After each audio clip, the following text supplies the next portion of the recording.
வித்யா ரோஹிணியை பற்றின எல்லா உண்மையும் சொல்லணும் அப்படின்னு சொல்லி யாரெல்லாம் நினைக்கிறீங்களோ அவங்களாம் இந்த வீடியோக்கு லைக் பண்ணிக்கோங்க. ஆமாங்க, இப்போ எல்லா கடமையும் வித்யாவுக்கு தான் இருக்குது. வித்யா ரோஹிணியை பற்றின விஷயங்களை எல்லாத்தையும் சொல்லுவாங்களா அப்படின்னு கேட்டிங்கன்னா நிச்சயமாக கேள்விக்குறி தான். ஏன்னா இது வந்து க்ளோஸ் ஃப்ரெண்டாச்சே, எப்படி சொல்ல முடியும்? நீ சொன்னால் அவங்களுக்கும் பிரச்சனை வரதான் செய்யும். ஏன்னா இவங்க ஆரம்பத்துலேருந்து ரோஹிணி கூட எல்லா தப்புக்கும் உடந்தையாக இருக்கிறாங்க அப்படின்றதுனால இப்போ வந்து ரோஹிணி பற்றின விஷயங்களை காட்டி கொடுப்பாங்களா அப்படின்றது ஒரு சின்ன கேள்விக்குறி தான் இருக்குது.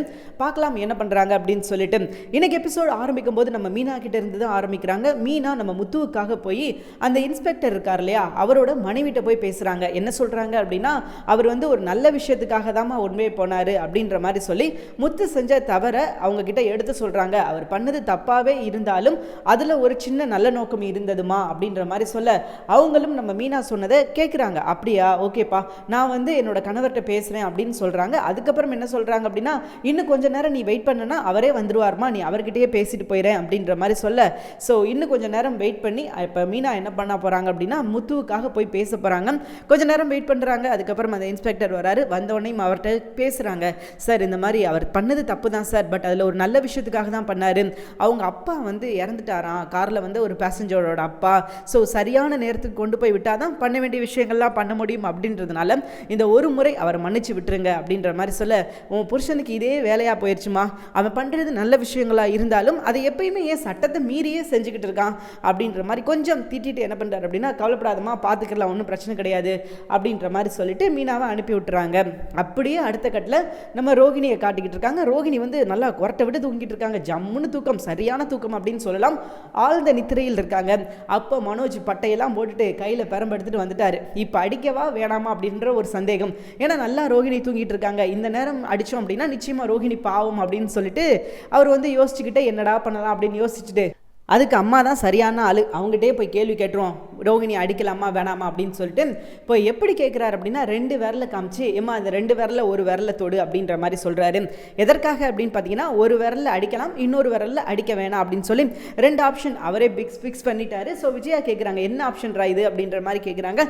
அதெல்லாம் உனக்கு எதுக்கு, நீ இப்போ 2ல் 1 தொட்டு தான் ஆகணும் அப்படின்னு சொல்ல அவங்களும் ஒரு விரலை தொட்டுறாங்க. அப்போ அடிக்கலாமா அப்படின்ற மாதிரி சொல்ல, என்னடா நினச்சிக்கிட்டு இருக்க, என்ன சொல்கிற, என்ன பண்ண போகிற அப்படின்ற மாதிரி கேட்க, அம்மா ரோஹிணி வந்து நல்லா தூங்கிக்கிட்டு இருந்தா, எனக்கு இப்போ அடிக்கவா வேணாமா அப்படின்னு சொல்லி தோணுச்சு, பாவம் இல்லையாமா, அதனால நான் என்ன பண்ணேன் அப்படின்னா அடிக்கலாமா வேணாமா அப்படின்னு சொல்லிட்டு உங்ககிட்ட கேட்டேன். நீங்கள் இப்போ அடிக்கலான்னு சொல்லிட்டீங்க, நான் அடிக்க போகிறேன். அது மட்டும் கிடையாது, நீங்கள் எனக்கு கூட வரணும் அப்படின்ற மாதிரி சொல்லிட்டு நம்ம மனோஜ் வந்து கூப்பிடுறாரு. ஆரம்பத்தில் டே ஓ முண்டாட்டி அடிக்கிறதுக்கு நான் இதுக்கிட்ட வரணும் போடா அப்படின்ற மாதிரி அவங்க சொல்கிறாங்க. சரிம்மா அப்போ அடிக்காமல் விட்டுடலாம் அப்படின்ற மாதிரி சொல்ல, ஒன்றும் பிரச்சனை கிடையாது, அடிக்காமல் விட்டுரு, ஆனால் நீ பேய் கூட தான் குடும்பம் நடத்தணும், அதையும் பார்த்துக்கோ அப்படின்ற மாதிரி சொல்ல மனோஜுக்கு பயமாயிருச்சு. ஸோ உடனே விஜயாவை கூப்பிட்றாரு. நீங்களும் வாங்க, நீங்களும் வந்தால் தான் நானும் போவேன், நான் தனியாக போக மாட்டேன், நீங்களும் வாங்க அப்படின்னு கூப்பிட ஒரு கட்டத்தில் சரி போய் தொலைடா வர்றேன்னு சொல்லிட்டு வந்துட்டாங்க. ரோஹிணி நல்லா தூங்கிக்கிட்டு இருக்காங்க. சரியான தூக்கம், தூக்கத்துலேயும் தூக்கம், அப்படி ஒரு தூக்கம் அப்படின்னு சொல்லலாம். நல்லா ஆழ்ந்த நித்திரையில் இருக்காங்க. மனோஜ் கையோ ஓங்கி வச்சார் பாருங்க ஒரு போடு, செம்ம, அப்படியே ரோஹிணி தெரிச்சிட்டாங்க அப்படின்னு சொல்லலாம்.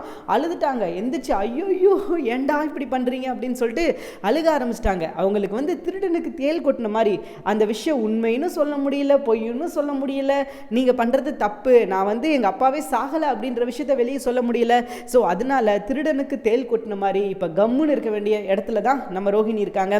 அதனால இதுக்கப்புறம் அவங்களால எந்த ஒரு விஷயமும் பேசவும் முடியாது, சொல்லவும் முடியாது, செய்யவும் முடியாது. ஏன்னா அதுக்கான ரைட்ஸே அவங்களுக்கு கிடையாது இல்லையா. ஸோ அதனால வசமாக சிக்கிக்கிட்டாங்க அப்படின்னு சொல்லலாம். பார்க்கலாம் ரோஹிணி இந்த விஷயத்துலேருந்து எப்படி தப்பிக்கிறாங்க அப்படின்னு சொல்லிட்டு. இவங்களை பார்த்து புலம்புறாங்க. ஏன்டா இப்படி பண்ணீங்க, நான் உங்களுக்கு என்னடா துரோகம் பண்ணேன், ஏன்டா என்னை போட்டு இப்படி கொடுமைப்படுத்திக்கிட்டு இருக்கீங்க அப்படின்ற மாதிரி சொல்ல, விஜயா இருந்துக்கிட்டு, இங்கே பாருமா, நாங்கள் வந்து ஒன்று அடிக்கிறதா நினைக்கல, ஜஸ்ட் ஒரு குழந்தை அடம்பிடிக்குது, அதுக்கு மருந்து கொடுக்குறதா நினச்சிக்கோ ஏன் இதை அப்படின்ற மாதிரி சொல்ல, எந்த குழந்தைகிட்ட நீங்கள் இப்படி மருந்து கொடுத்தீங்க அப்படின்ற மாதிரி கதறாங்க நம்ம ரோஹிணி. ஆனால் இவங்க என்ன கதறினாலும் அவங்க விட போகிறதே கிடையாது. இன்னும் இதை விட கொடூரமாக அடி விழுக போகுது அவங்களுக்கு. அந்த அடி கொஞ்சம் லேட்டராக விழுகுன்னு வச்சுக்கோங்களேன். பட் இப்போ நம்மளை கொஞ்சம் திருப்திப்படுத்தணும், ரோஹிணி கொஞ்சம் அழுகாட்சியாக இருக்கட்டும் அப்படின்னு சொல்லிட்டு மேபி நம்மளோட சந்தோஷப்படுத்துறதுக்காக இந்த விஷயங்கள்லாம் பண்ணுறாங்களா என்ன தெரியல. மற்றபடி பார்த்தீங்கன்னா ஒரு விஷயம் கூட இதில் இல்லை அப்படின்னு சொல்லலாம். எதற்கு இந்த கான்செப்ட் தேவையில்லாமல் ரோஹிணிக்கு பேய் பிடிச்சிக்கிருச்சு அப்படின்னு சொல்லிட்டு சில விஷயங்கள் பண்ணுறது கொஞ்சம் மொக்கையாக தான் போகுதுன்னு வச்சுக்கோங்களேன். அதை சீக்கிரமே முடிச்சுட்டு மெயின் ஸ்டோரிக்குள்ளே வந்தாங்க அப்படின்னா ரொம்பவே நல்லா இருக்கும்.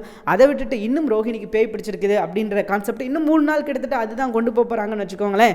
ஸோ இது ஒரு பக்கம் போய்கிட்டு இருக்குது. சரி, இன்னைக்கு எபிசோடில் ஏதாவது நடக்கும், நம்ம ரோஹிணி பற்றின விஷயங்கள் வந்து வெளியே வரும் அப்படின்னு சொல்லி நம்ம நினச்சிக்கிட்டு இருந்தோம். பட் இன்னைக்கு எபிசோட்லையும் அந்த மாதிரி எந்த ஒரு சீக்வன்ஸும் நடக்கலை, நம்ம எதிர்பார்த்த விஷயங்கள் எதுவும் நடக்கலை அப்படின்னு தான் சொல்லி ஆகணும். சரிங்க, அப்படியே கட் பண்ணால் அடுத்து நம்ம முத்துவை காட்டுறாங்க. முத்து போலீஸ் ஸ்டேஷனுக்கு போகிறாரு. அங்கே இருக்கிற கான்ஸ்டபிளில் பேசுகிறாரு.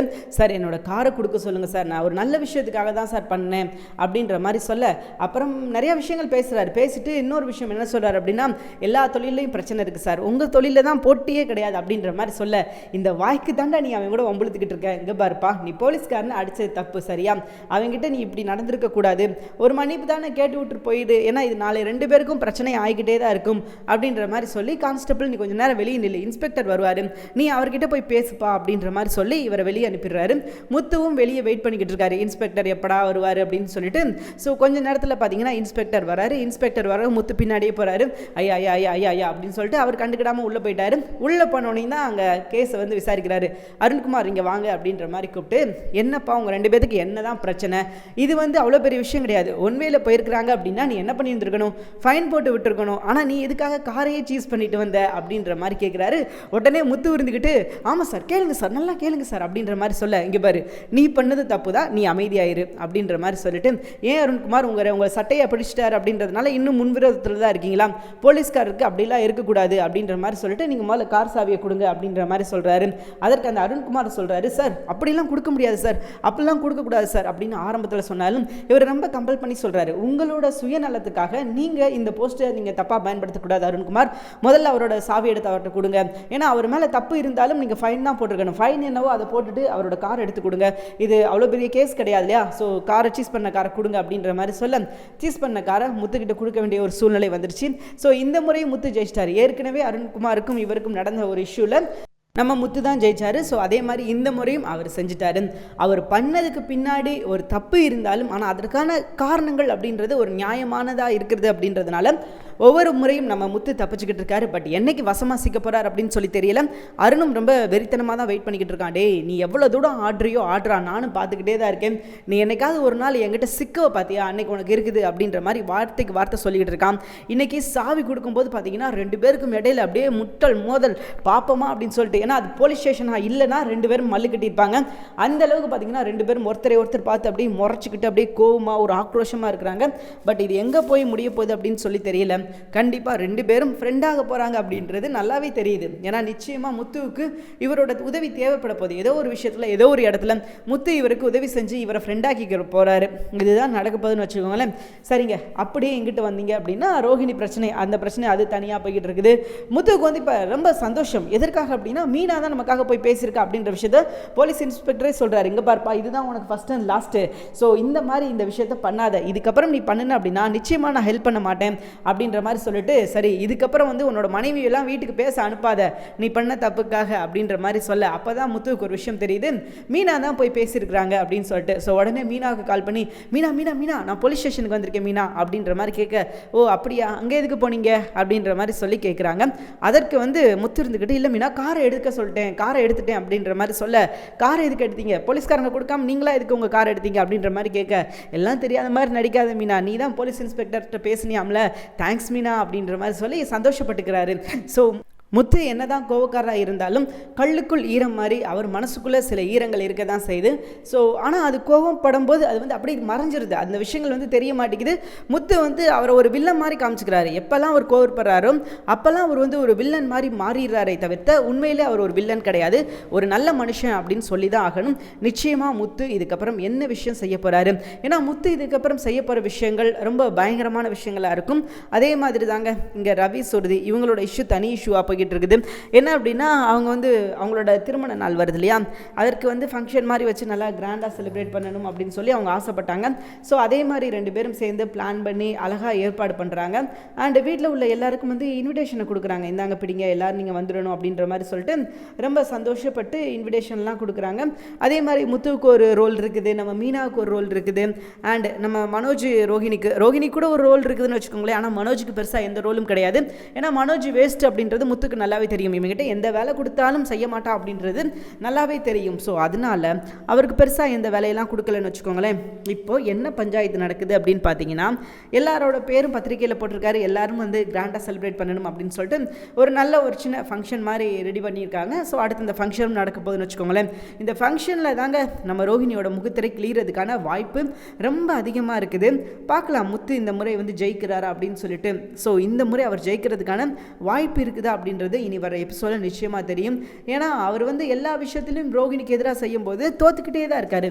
ரோஹிணியை பற்றி ஏதாவது ஒரு விஷயங்கள் வெளியே கொண்டு வரணும், இல்லை ஏதாவது ஒரு விஷயங்கள் பண்ணணும் அப்படின்னு நினைப்பாரு. ஆனால் பார்த்தீங்கன்னா அது கடைசியில் வந்து பிரச்சனையில் போய் முடிஞ்சிடும். கடைசி வரைக்கும் ஏதாவது ஒன்று செய்யணும் அப்படின்னு சொல்லி அவர் யோசிப்பார். ஆனால் அது எதுவுமே நடக்காது. ஸோ அதனால் இதுக்கப்புறம் நம்ம முத்து என்ன விஷயம் பண்ண போகிறாரு? ஏன்னா ரோஹிணியை சிக்க வைக்கணும் அப்படின்னா அது அவ்வளோ சாதாரண விஷயம் கிடையாது. ரோஹிணி எல்லா பிரச்சனைக்கும் அவங்க ரெடியாக இருப்பாங்க, தயாராக இருப்பாங்க.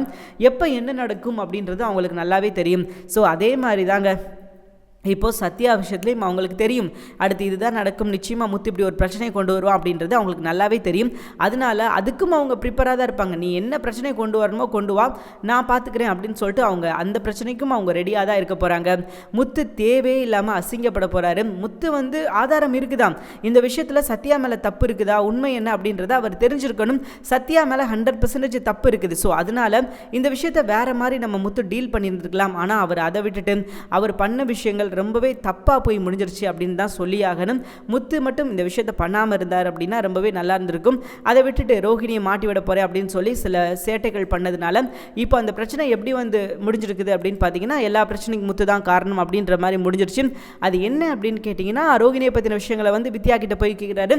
இந்த மொபைல் தெரியுதா அப்படின்ற மாதிரி சொல்ல, ஆமாம் தெரியுது, இந்த மொபைலுக்கு என்ன பிரச்சனை அப்படின்ற மாதிரி வித்யா கேட்குறாங்க. இது காணாமல் போன என்னோட மொபைல், அது கிடச்சிருச்சு அப்படின்ற மாதிரி சொல்ல, ஓ அப்படியா, ரொம்ப சந்தோஷம், இதில் என்ன இருக்குது, காணாமல் போனால் உங்கள் மொபைல் கிடச்சிருக்குது, அது எதுக்கு என்கிட்ட வந்து சொல்கிறீங்க அப்படின்ற மாதிரி வித்யா கேட்குறாங்க. அதற்கு முத்து சொல்கிறாரு, இந்த ஃபோன் உன் கையில் எப்படி வந்துச்சு அப்படின்ற மாதிரி கேட்க, ஏற்கனவே வித்யா வந்து ரொம்ப லக்கலாக பேசுவாங்க. முத்து இப்படி சொல்லவும், ஏங்க நல்லா பாருங்க கண்ணை திறந்து, உங்கள் ஃபோன் உங்கள் கையில் தான் இருக்குது, என் கையில் எங்கே இருக்குது, என் கையில் ஒன்றுமே இல்லை அப்படின்னு சொல்லிட்டு அவங்க கையை காமிக்க முத்துவுக்கு கோபம் வருது. ஆனால் இருந்தாலும் எந்த ஒரு விஷயம் பண்ண முடியாது இல்லையா, இவகிட்ட எதுக்கு கோவப்பட்டுக்கிட்டு, ஏன்னா இவகிட்ட ஏதாவது கோவப்பட்டோம் அப்படின்னா பிரச்சனை பண்ணுவோம் அப்படின்றது முத்துக்கு நல்லாவே தெரியும். ஸோ அதனால முத்து என்ன சொல்கிறார் அப்படின்னா, இங்கே பாரு, ஒழுங்கு மரியாதையாக உண்மையை சொல்லிடு, இந்த ஃபோன் உன் கைக்கு எப்படி வந்தது, எனக்கு வந்து உண்மை தெரிஞ்சே ஆகணும். ஏன்னா இது வந்து சாதாரண விஷயம் கிடையாது. நீயும் ரோகிணியும் சேர்ந்து ஒரு மிகப்பெரிய ஒரு சதி திட்டம் பண்ணியிருக்கிறீங்க. அது என்ன அப்படின்னா, சத்யாவோட வீடியோ உங்ககிட்ட இருந்து தான் ரிலீஸ் ஆகிருக்குது, அதுக்கு நீயும் உடந்தையாக இருந்திருக்கு அப்படின்றது எனக்கு நல்லாவே தெரியும். ஸோ ஒழுங்கு மரியாதை நீ உண்மையை சொல்லிட்டு அப்படின்னா மேபி நீ தப்பிக்கிறதுக்கான வாய்ப்பு இருக்குது. நீ உண்மையை சொல்லலை அப்படின்னா நிச்சயமாக இது உனக்கு ஒரு பெரிய பிரச்சனையாக அமையும் அப்படின்ற மாதிரி சொல்லி மிரட்டுறாரு. ஆனால் என்ன சொல்லியும் வந்து பார்த்தீங்கன்னா இவங்க சொல்கிற மாதிரி இல்லை. எனக்கு என்ன தெரியும், எனக்கு என்னதும் தெரியாது, அவங்க வேற யாரையோ பார்த்துட்டு நான் தான் சொல்கிறாங்க அப்படின்ற மாதிரி சொல்ல, இல்லை அவங்க சரியாக தான் பார்த்தாங்க, தாத்தா பாட்டிக்கு வயசாக இருக்கும், அவங்களுக்கு வந்து கண் பார்வை சரியாக தெரியாமல் இருந்திருக்கும், அதுக்காக வந்து அவங்க என்ன கார்னர் பண்ணுறாங்க அப்படின்ற மாதிரி எவ்வளோ சொல்லி பார்க்குறாங்க வித்யா. பட் முத்து வந்து எதையுமே கேட்குற மாதிரி இல்லை. ஸோ இப்போ வந்து எல்லா உண்மையும் போட்டு உடைக்கிறாங்க. வித்யா வந்து எல்லா உண்மையும் முத்துக்கிட்ட சொல்லிட்டாங்க. ஸோ என்ன சொல்கிறாங்க அப்படின்னா, ஆமாம் ரோகிணி தான் இந்த விஷயத்தை பண்ணா, அவள் தான் இப்போ சொன்னால் நான் செஞ்சேன், பட் அது தவிர எனக்கு எந்த ஒரு விஷயமும் தெரியாது, உங்கள் ஃபோனை தூக்கி கடலில் போட சொன்னால் நான் வந்து போட மனசு இல்லாமல் கையில் வச்சுருந்தேன், அது எப்படியோ மிஸ் ஆயிடுச்சு அப்படின்னு சொல்லி இவங்களையும் ஒரு நல்ல கேரக்டர் அந்த இடத்துல காமிச்சிக்கிறாங்க. பட் உண்மை அது கிடையாது அப்படின்றது நமக்கு நல்லாவே தெரியும். ஸோ அந்த ஃபோன் உங்கள் கை கிடச்சிருச்சுல, ஸோ பிரச்சனை முடிஞ்சிருச்சு அப்படின்ற மாதிரி சொல்ல, இல்லை இப்போ இந்த எல்லா உண்மையும் எங்கள் வீட்டில் வந்து நீ சொல்லணும் அப்படின்ற மாதிரி சொல்ல, இவங்க வந்து இல்லை நான் வரமாட்டேன், எனக்கு இதுக்கு எந்த சம்மந்தம் கிடையாது அப்படின்ற மாதிரி எவ்வளோ சமாளிக்க பார்க்குறாங்க.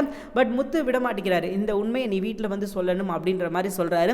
ஸோ இப்போ என்ன பிரச்சனை நடக்க போகுது அப்படின்னு கேட்டிங்கன்னா, நேர அண்ணாமலை கிட்ட இந்த பிரச்சனையை கொண்டு போகிறாரு முத்து. கொண்டு போனால் என்ன நடக்கும், நம்ம என்ன நினச்சிக்கிட்டு இருக்கோம், முத்து வந்து எல்லா விஷயத்தையும் சொல்கிறாரு. இந்த ஃபோனில் இருந்து தான்ப்பா சத்யா வீடியோ வந்து ரிலீஸ் ஆகிருக்குது, பட் அதை ரிலீஸ் பண்ணது யார் தெரியுமா, நம்ம பார்லரமாக தான் அப்படின்ற மாதிரி போட்டு உடைக்க, அந்நேரத்துக்கு பார்த்தீங்கன்னா எல்லாருமே ஷாக் ஆகுறாங்க. என்னடா அது பார்லராக அப்படி பண்ணியிருக்குது, இந்த பொண்ணுக்கு எதுக்கு தேவையில்லாத பிரச்சனை, தேவையில்லாத விஷயம் பண்ணிக்கிட்டு இருக்குது அப்படின்னு சொல்லி எல்லாரும் ஒரு நிமிஷம் ஷாக் ஆகிட்டாங்க. ஆனால் இருந்தாலும் என்ன பிரச்சனை அப்படின்னு பார்த்தீங்கன்னா, அது வந்து சொல்கிறதுக்கு ஒன்றுமே கிடையாது.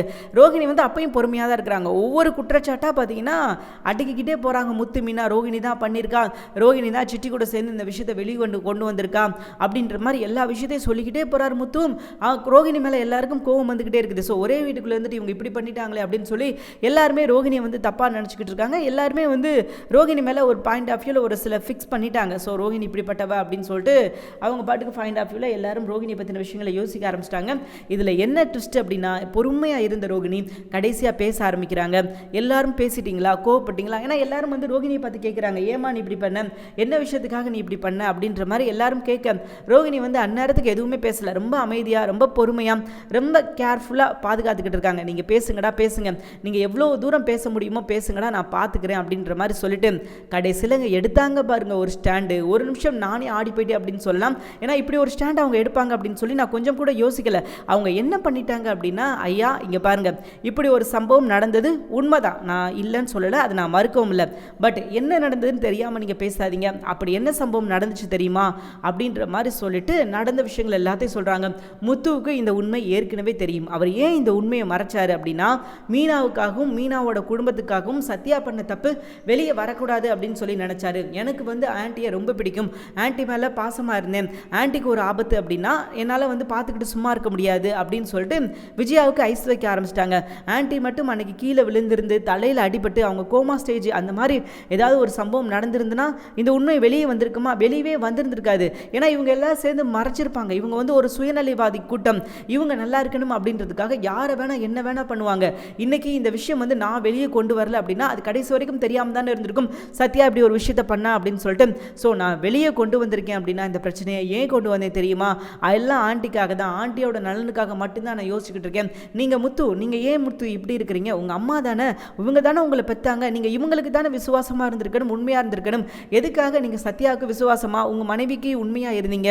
ஏன்னா அவங்க பண்ணது நியாயமாக இருக்கும் பட்சத்தில் நீங்கள் வந்து அதை மறைக்கிறது எந்த ஒரு பெரிய விஷயம் கிடையாது. ஆனால் அவர் சத்யா பண்ணது எவ்வளோ பெரிய வேலை, எவ்வளோ கேவலமான விஷயம் அப்படின்றது உங்களுக்கு நல்லாவே தெரியும். ஏன்னா நாளைக்கு ஆன்ட்டியோட உயிர் அதில் போகிறது கூட வாய்ப்பு இருக்குது அப்படின்ற மாதிரி சொல்லும்போது விஜயாவுக்கு செம்ம ஷாக். இவன் என்னடா இப்படியெல்லாம் உருட்டிக்கிட்டு இருக்கா அப்படின்னு சொல்லிட்டு அவங்களே ஒரு நிமிஷம் மாடி போயிட்டாங்க அப்படின்னு சொல்லலாம். ஸோ இந்த மாதிரி ஒரு விஷயத்தை கூட நீங்கள் மறைக்கிறீங்க அப்படின்னா ஆன்ட்டி மேலே உங்களுக்கு என்ன பாசம் இருக்குது? ஆன்ட்டி மேலே உங்களுக்கு பாசம் இல்லை, ஆன்ட்டி உங்களை வெறுக்கிறாங்க அப்படின்னு சொல்லிட்டு நீங்கள் நிறையா தடவை சொல்லியிருக்கீங்க. நானும் நிறையா தடவை அந்த விஷயத்தை பார்த்துருக்கேன். பட் ஆன்ட்டி உங்களை ஏன் வெறுக்கிறாங்க அப்படின்றது எனக்கு இப்போ தான் புரியுது. உங்களுக்கு ஆன்ட்டி மேலே சுத்தமாக பாசம் கிடையாது. நீங்கள் மீனா குடும்பத்து மேலே வச்ச பாசத்தில் கொஞ்சமாவது நீங்கள் ஆன்ட்டி மேலே வச்சுருந்தீங்க அப்படின்னா ஆன்ட்டி உங்கள் மேலே பாசமாக இருந்திருப்பாங்க. நீங்கள் அப்படி செய்யலை. நீங்கள் என்ன பண்ணியிருக்கீங்கன்னு தெரியுமா அப்படின்ற மாதிரி சொல்லி ரோகிணி ரொம்ப தரைக்குறைவாக முத்துவை பேச ஆரம்பிச்சிட்டாங்க. ஸோ எல்லாரோட ஃபோக்கஸும், ஏன்னா அப்போ வரைக்கும் முத்து சொன்னது சரிதான் அப்படின்னு சொல்லி நினச்சிக்கிட்டு இருந்தவங்க எல்லாருமே இப்போ ரோகிணி பேசுகிறத பார்த்துட்டு ஆமாம் ரோகிணி பேசுகிறது சரிதான், ரோகிணி பேசுகிறதுல ஒரு நியாயம் இருக்குதுல்ல, எதுக்காக வந்து முத்து இந்த விஷயத்தை மறைச்சிருக்கணும்? இந்த விஷயம் தெரிஞ்சப்பவே வீட்டில் வந்து சொல்லியிருந்துருக்கலாம்ல. எல்லாரும் என்ன பண்ண போகிறாங்க? எதுவுமே பண்ண போகிறது கிடையாது. ஏன்னா இதுக்கப்புறம் எதுவும் பண்ணி பிரயோஜனம் கிடையாது. சரி நத்துட்டாங்க, காசு போச்சு, அதை திரும்ப காசு வாங்கியாச்சு. ஸோ எல்லாமே சரியாக நடந்துருச்சு. ஸோ அப்படி இருக்கும்போது எதுக்காக முத்து மறைச்சாரு அப்படின்னு சொல்லிட்டு இவர் எந்த விஷயத்தை ரோகிணியை பற்றின விஷயங்களை வெளியே கொண்டு வரணுமோ அந்த விஷயத்தை தவிர்த்து மீது எல்லா விஷயமும் நடந்துருது. முத்து வந்து கொஞ்சம் கூட எதிர்பார்க்கல ரோகிணி வந்து இப்படி பிளேட்டை மாற்றுவாங்க அப்படின்னு சொல்லிட்டு. கடைசியாக மலேசியா போகிற விஷயத்தில் வந்து ரோகிணி எவ்வளோ பெரிய வேலை பார்த்தாங்க அப்படின்றது இவருக்கு நல்லாவே தெரியும். ஸோ அதை வச்சாவது கொஞ்சம் உணர்ந்திருக்கலாம், இந்த விஷயத்தை நம்ம பண்ணக்கூடாது, இது நம்ம தப்பு அப்படின்னு சொல்லி கொஞ்சமாவது அலர்ட் ஆகியிருந்திருக்கலாம். ஆனால் அவர் அப்படி அலர்ட் ஆகலை. அப்படின்றதுனால இப்போ என்ன நடந்துருச்சு அப்படின்னா வசமாக சிக்கிட்டார் நம்ம முத்து. முத்து நல்ல விஷயம் அப்படின்னு நினச்சி பண்ணிக்கிட்டு இருந்தார். ரோகிணியோட முகத்திரை கிழிக்கணும் அப்படின்னு சொல்லி நினச்சிக்கிட்டு இருந்தார். கடைசியில் கிழிஞ்சது என்னமோ அவரோட முகத்திரை தான். முத்து இப்படிப்பட்டவன் ஆசை, இந்த குடும்பத்துக்காக பெத்த தாயவே வந்து மதிக்காமல் இப்படி ஒரு விஷயம் பண்ணிக்கிட்டு இருக்கானே அப்படின்னு சொல்லிட்டு முத்துவுக்கு கெட்ட பேர் தான் கிடச்சிச்சே தவிர ரோகிணி என்ன ஆசைப்பட்டாங்களோ அது நடந்துருச்சு. சரிங்க, இந்த விஷயத்தில் ரோகிணி எப்படி பண்ணாங்க அப்படின்னு சொல்லிட்டு லைட்டாக ஃப்ளாஷ்பேக் போய் பார்த்தா முத்துவுக்கு இந்த விஷயம் தெரிஞ்சது நம்ம ரோகிணிக்கு தெரிஞ்சிருச்சு. ஸோ அதனால வித்யா கிட்ட வந்து ஆரம்பத்தில் நீ சொல்லாத மாதிரி நடி, ஏன்னா நீ எடுத்த உடனே சொல்லிட்டு அப்படின்னா முத்துவுக்கு சந்தேகம் வரும். அதனால நீ ஆரம்பத்தில் வந்து எதுவுமே தெரியாத மாதிரி கொஞ்ச நேரம் நடி, தாக்குப்பிடி, அண்ட் ஒரு கட்டத்தில் வந்து நீ உண்மையை சொல்லு, ஆமாம் இப்படிலாம் நடந்துச்சு அப்படின்ற மாதிரி சொல்லிடு அப்படின்ற மாதிரி ஆல்ரெடி ரோகிணி சொல்லிட்டாங்க. சரி, நீங்கள் ஒரு கேள்வி வரும், இவங்க ரெண்டு பேருக்கு இடையில பஞ்சாயத்து இருந்துச்சுல எப்படி சரியாச்சு அப்படின்னு கேட்குறீங்கன்னா ரோகிணி வந்து அப்படியே சரண் அடைஞ்சிட்டாங்க. என்ன பண்ணிட்டாங்க அப்படின்னா, என்னை மன்னிச்சிரு வித்யா, நான் வந்து ஒரு கோபத்தில் உன்னை திட்டேன், என்னோட வாழ்க்கை வந்து என்னை விட்டு போயிருமோ அப்படின்ற ஒரு பயத்தில் திட்டேன், மற்றபடி உன்னை திட்டணும் அப்படின்ற எந்த ஒரு எண்ணமும் எனக்கு கிடையவே கிடையாது. நான் வந்து என்னோட வாழ்க்கையை காப்பாற்றிக்கிறதுக்காக நான் என்னென்ன விஷயங்கள் பண்ணிக்கிட்டு இருக்கேன் அப்படின்றது உனக்கு நல்லாவே தெரியும். ஸோ தெரிஞ்சும் இப்படி ஒரு விஷயத்த பண்ணிட்டு அப்படிங்கும்போது தான் எனக்கு கொஞ்சம் கோவம் வந்துருச்சு. அந்த கோவத்தில் தான் நான் இந்த வார்த்தையை விட்டுட்டேன் அண்ட் உன் கூட சண்டை போட்டுட்டேன். மற்றபடி உன்னோட ஃப்ரெண்ட்ஷிப் வந்து எவ்வளோ முக்கியம், ஏன்னா எல்லா சூழ்நிலையும் நீ இருந்திருக்கேன். நான் எப்போல்லாம் கஷ்டப்படுறனோ நீ எனக்கு ஒரு நல்ல ஃப்ரெண்டாக என் கை தூக்கி என்னை எழுப்பி விட்டுருக்கேன். எனக்கு எல்லாமே நல்லா தெரிஞ்சும் நான் அப்படி உன்னை திட்டிட்டேன் அப்படின்றதுனால என்னை மன்னிச்சிரு அப்படின்ற மாதிரி மன்னிப்பு கேட்குறாங்க. ஸோ அதனால தான் வித்யா மாறிட்டாங்களே தவிர்த்து அதை தாண்டி ஒரு விஷயம் இல்லை. சரி, இவங்க உண்மையாகவே மன்னிப்பு கேட்டாங்க அப்படின்னா அதுவும் கிடையாது. ஏன்னா முத்துவுக்கு இப்படி ஒரு விஷயம் தெரிஞ்ச உடனே தான் ரைட்டு அடுத்த நேரம் ரோகிணி கிட்ட தான் போவான், சாரி வித்யா கிட்ட தான் போவான். அப்போ வித்யா இப்போ வந்து கேட்டால் எல்லா உண்மையும் சொல்லிடுவா. அதுவும் எக்ஸ்ட்ராவாக வந்து சில விஷயங்கள் சொல்லிட்டா அப்படின்னா, ஏன்னா இவங்க கல்யாண வாழ்க்கை அண்டு இவங்க இது வரைக்கும் பண்ண விஷயங்கள் எல்லாத்தையும் சொல்லிட்டா அப்படின்னா அது பிரச்சனை அப்படின்றது ரோகிணிக்கு நல்லாவே தெரியும். ஸோ அதனால ரோகிணி வந்து பயந்துட்டாங்க. ரைட், இவகிட்ட போய் ஏதாவது கேட்டாங்க அப்படின்னா மாட்டி விட்டுருவாங்க. அதனால அந்த மாதிரி எந்த சம்பவம் நடக்கக்கூடாது அப்படின்னா நம்மளே அவகிட்ட தொடர்ந்து பேசிடலாம், நம்ம வந்து ஃப்ரெண்டு தான், நம்ம இதுக்காக தான் பண்ணோம் சொல்லிடுவோம் அப்படின்னு சொல்லி தான் அவங்க இப்படி ஒரு பிளான் போட்டு பண்ணியிருக்கிறாங்க. ஸோ இந்த விஷயத்தில் முத்து செம்மையாக அடி வாங்கிட்டார் அப்படின்னு சொல்லலாம். ஒட்டுமொத்த பார்வையும் முத்துவை வந்து எப்படி பார்த்தாங்க அப்படின்னா ஒரு நல்ல மனுஷன் அப்படின்ற மாதிரி பார்த்தாங்க. பட் இப்போ முத்து பண்ண விஷயத்தில் அப்படியே ஒட்டுமொத்த பார்வையும் மாறிடுச்சு அப்படின்னு சொல்லலாம். முத்து ஏன் இப்படி பண்ணியிருக்கக்கூடாது, ஏன்னா விஜயா இன்னும் கோவப்பட ஆரம்பிச்சிட்டாங்க. நீ வந்து மீனா கூட சேர்ந்து மாறிட்டடா அப்படின்னு சொல்லி அவங்களும் வந்து கோவப்பட ஆரம்பிச்சிட்டாங்க. ஆனால் அதுக்கு பின்னாடி நடந்த உண்மை என்ன, அதற்கு முன்னாடி நடந்த உண்மை என்ன அப்படின்றத பற்றி யாருமே கவலைப்படலை, யாருமே அதை ஒரு பொருட்டாகவே நினைக்கல. அதனால தான் இங்கே பிரச்சனையே ஆரம்பிச்சிருச்சு அப்படின்னு சொல்லலாம். முத்துவுக்கும் வந்து இது ஒரு மிகப்பெரிய ஒரு தோல்வி. ஏன்னா ரோகிணி பற்றின விஷயங்களை வெளியே கொண்டு வரணும் போயிட்டு கடைசியில் பார்த்தீங்கன்னா இவர் அசிங்கப்பட்டு வந்தது தான் மிச்சமே தவிர்த்து அதை தாண்டி ஒரு விஷயம் கூட நடக்கலை. கடைசியில் ரோகிணி எல்லாருக்கும் ஒரு ராமத்தை போட்டுட்டு ஆளவர்ரா சாமி அப்படின்னு சொல்லிட்டு போயிட்டாங்க. பார்ப்போம் இதுக்கப்புறமாவது ரோகிணி விஷயத்தில் இன்னும் கொஞ்சம் கேர்ஃபுல்லாக இருக்கிறாங்களா அப்படின்னு சொல்லிட்டு. ஏன்னா ரோகிணி விஷயத்தை பொறுத்த வரைக்கும் இவங்க ரொம்ப அசால்ட்டாக தான் டீல் பண்ணிக்கிட்டு இருக்காங்க. ரோகிணி என்ன பண்ணிடுவா, அப்படி என்ன பண்ணிட முடியும் அப்படின்னு நினச்சிக்கிட்டு இருக்காங்க. பட் ரோகிணி எவ்வளோ பெரிய ஆள் அப்படின்றது நமக்கு தெரியும். கூடி சீக்கிரமே அதை இவங்க புரிஞ்சுக்கிடுவாங்க அப்படின்றதுல எந்த ஒரு மாற்று கருத்தும் கிடையாது.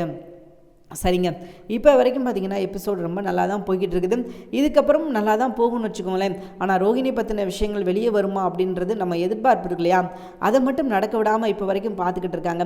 ஸோ அதுக்கு ஒரு முடிவை எழுதுனாங்கன்னா நல்லாயிருக்கும். ஏன்னா ரோகிணி பண்ணுறது 100% தப்பு இல்லையா. ஸோ அதனால் அவங்களுக்கு தண்டனை கிடைக்கணும் அப்படின்றது நம்மளோட ஆசை இல்லையா.